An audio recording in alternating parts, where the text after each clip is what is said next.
Based on a comic book from Top Cow Comics, The Darkness was developed by Starbreeze Studios, the same people who created the hit game Chronicles of Riddick Escape from Butcher Bay. But you really don't need to know anything about the comic book to understand the game, and that's good since it keeps The Darkness open to a wider audience. Basically, you as the player are thrust into the shoes of one Jackie Estacado, a hitman who works for his uncle Paulie Franchetti, the pompous don of the Franchetti crime family.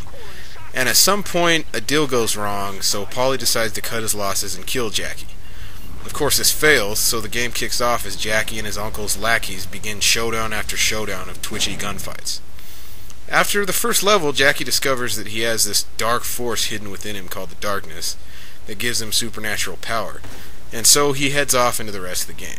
Graphics are especially impressive, with great moody lighting, good motion blur, good blood and effects. Character models are very well done. The graphics are one of the Darkness's greatest strengths. It's a visually impressive game.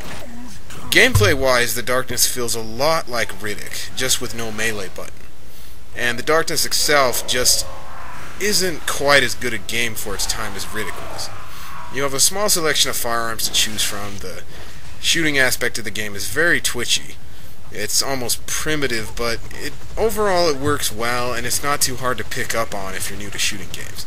Of course, in contrast to the shooting elements are the game's darkness powers, which speak to a truer form of innovation.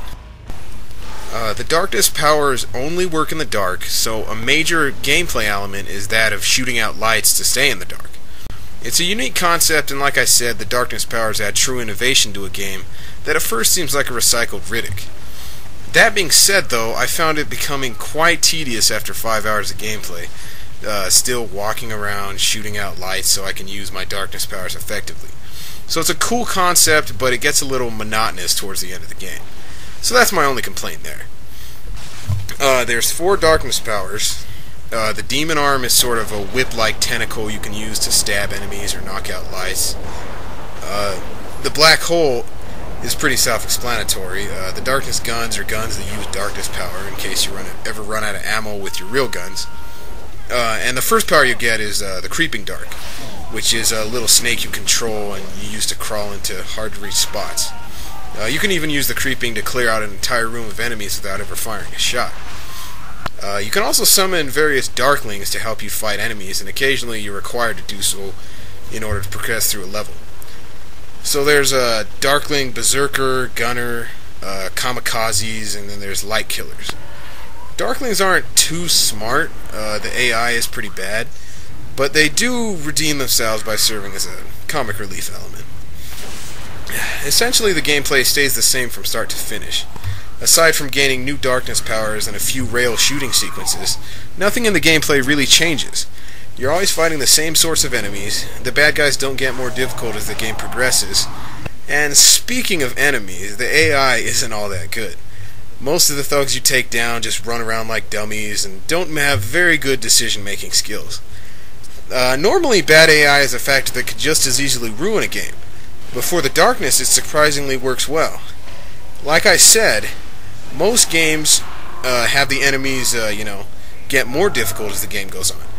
But in the darkness, it's the opposite. The enemies don't get any more difficult. They're the same from start to finish.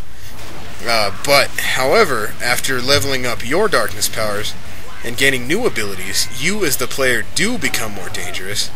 And unlike, most games, you're just this totally unstoppable killing machine by the end of the game. Just ripping people apart and kicking ass. So unlike most horror games where you're fighting monsters, in the darkness you play the monster. It's a unique setup and, it just feels like something different.